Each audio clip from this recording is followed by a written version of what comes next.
Welcome back to another video, and in this one we're going to be going over all of the information that I have on what you should expect from the new Apple iPhone 13.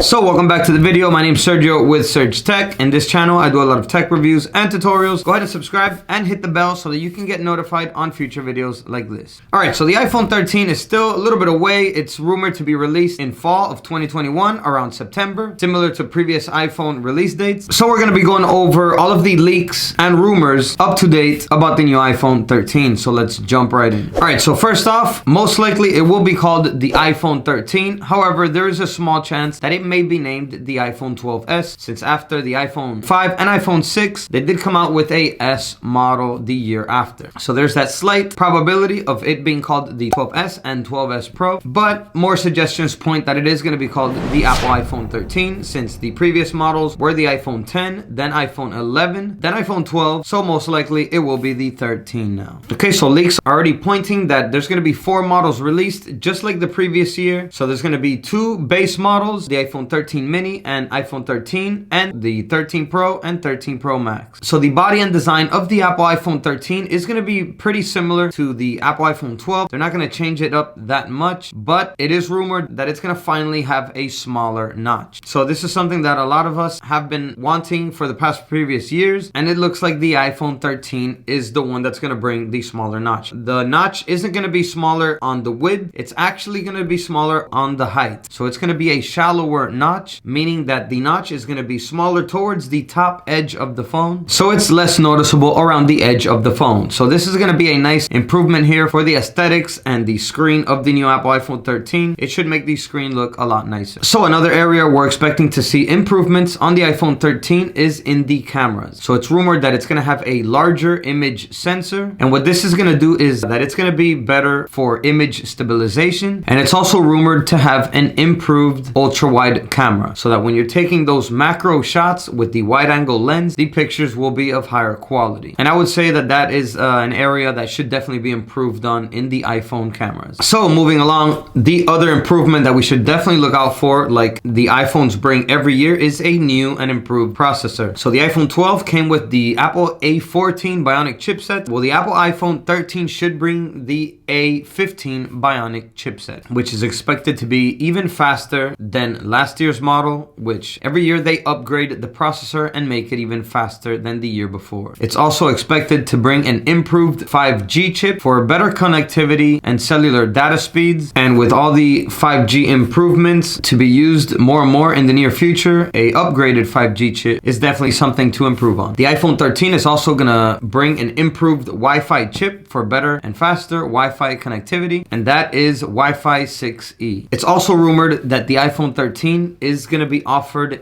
with portless charging. However, this isn't 100% accurate yet. If they're thinking about including this in all the iPhones, or maybe just 1 or 2 models, or if they might abandon this idea altogether. It's just a rumor that's going around that Apple is thinking about offering a portless iPhone. And especially since Apple is aiming to cause a lesser effect on climate by 2030, I wouldn't be surprised if they start offering a portless iPhone to test the waters and see if consumers actually start buying them. So it's also rumored that the Apple iPhone 13 will bring an in-screen fingerprint scanner, so that they can also offer, alongside Face ID, the option of logging into your phone with a in-screen fingerprint scanner. Another update that a lot of us have been hoping for, alongside the smaller notch for a few years now, is also the 120 Hz refresh rate display. And this is rumored to be called the Apple ProMotion display, and it is rumored that the Apple iPhone 13 will be the first iPhone to bring the 120 Hz refresh rate display. So one final rumor about the Apple iPhone 13, which is not 100% confirmed, but Apple has been in the works of the foldable iPhone, as a lot of you already know, and they actually have the foldable iPhone in the works right now. They're stress testing the foldable screens to make sure that they have a durable foldable iPhone when they do decide to release it. Now, it's not 100% sure. They may release it this year, 2021, but I would say Apple is pretty much testing the waters and checking to see what's going on in the foldable market space. I'm sure that they want to be sure that there's enough demand for foldable phones before they actually come out with theirs. I would assume manufacturing the foldable iPhone is going to be a little bit more expensive than regular iPhones, and I don't think Apple would come out with this iPhone unless if it's going to be something that's really profitable for them. All right, everyone, so that's all I have for you on the Apple iPhone 13. Let me know in the comments down below which one of these features you would like the iPhone 13 to have. Go ahead and give this video a like, as it helps me out to get this video out to more people. And that's it for this one. I'll catch you in the next video. As always, peace.